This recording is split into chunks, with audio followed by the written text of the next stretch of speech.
Hi, welcome to 5 Minutes of Torah with the BI Rabbi. I'm Rabbi Adam Stein.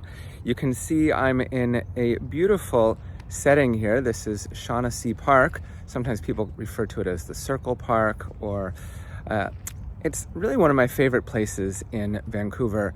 My family and I spent so much time here in the beginning of the pandemic because we were renting a house a few blocks away. And it's so calm and peaceful. In the morning, especially, I saw people running around the circle, walking dogs. It's a big contrast to my night last night. I was getting ready to go to bed, and I discovered on my banking app that there had been some fraud on my credit card. You might know the feeling. It seems that someone had taken my card and put a lot of charges on it from April 22nd to the 25th. I called RBC. I got the charges wiped, or they will be in the next 7 to 10 days. They canceled my credit card right away. They'll send me a new one. But I was just so mad. I wanted to place my anger on someone else.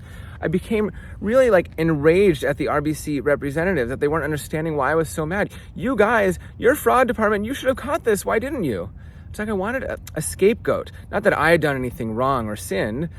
Maybe I'd entered my credit card into an insecure website. I can't recall, but I felt wronged and violated. I wanted someone to say, yes, sir, it's our fault. But they kept saying the same things over and over. I got more and more mad. Finally, I spoke to a supervisor, and he was so helpful. He explained that people, bad people, the fraud people, they steal credit card numbers, or they have software that thinks up credit card numbers, and they try them until they get one that works. And then they start using it over and over in various places.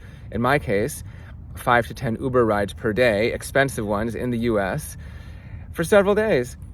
And they'll even create fake Uber accounts using someone's ID that they stole, so they can't be caught, because that person wasn't even the person. They got fraud too. So I wanted to scapegoat my problems last night, but actually, you might recognize this word scapegoat from Jewish history. We Jews have been scapegoats for centuries upon centuries, being blamed for society's ills and then attacked and even killed, when in fact we didn't even do any of the things we were accused of. Now, it turns out the word scapegoat actually comes from this week's parasha. In the Torah portion, Parashat Acharei Mot, actually a double portion again this week, so Acharei Mot Kadoshim we read, the high priest takes 2 goats and draws lots to see which one is which. One of them is going to go to God, be sacrificed, and one of them is going to go to Azazel. Now, you may have heard of the word Azazel before. It's often associated with some sort of devil figure. I think even in Israel, Lech LaAzazel, go to Azazel, means go to hell.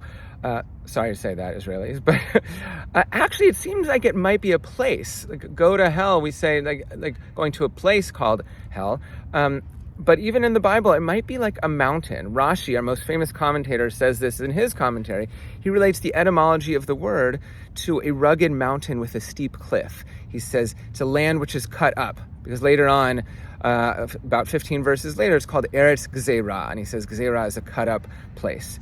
Now, in the JPS Torah commentary, Jewish Publication Society, they have this great 5-volume series. Baruch Levine did the commentary on Leviticus. He says there are 3 lines of interpretation over the centuries. It could be an inaccessible region, like Rashi says, this cut-up land, or a fierce and difficult land from the Talmud. Or it could be Azazel is the goat itself. Ez for goat and Azal, to go away. It's the goat that goes away. Now, the Septuagint, the Greek translation, and the Vulgate, the Latin translation of the Torah and the rest of the Bible, sort of goes with that.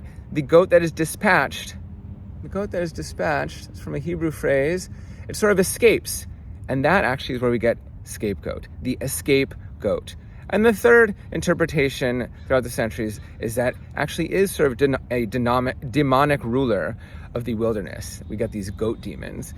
Dr. Levine actually says that's the most likely of the 3. So as we think about the scapegoat or the scapegoat, let's try not to place our sins or even our problems on a goat or other people, as I tried to do, or even a bank.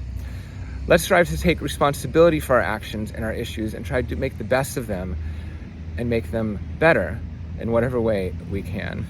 And speaking of taking responsibility, let's all try to take responsibility and support our community and come to the BI Be the Light Gala, which is coming up on June 4th. It's going to be a wonderful, wonderful event, and I hope to see you all there. Shabbat Shalom.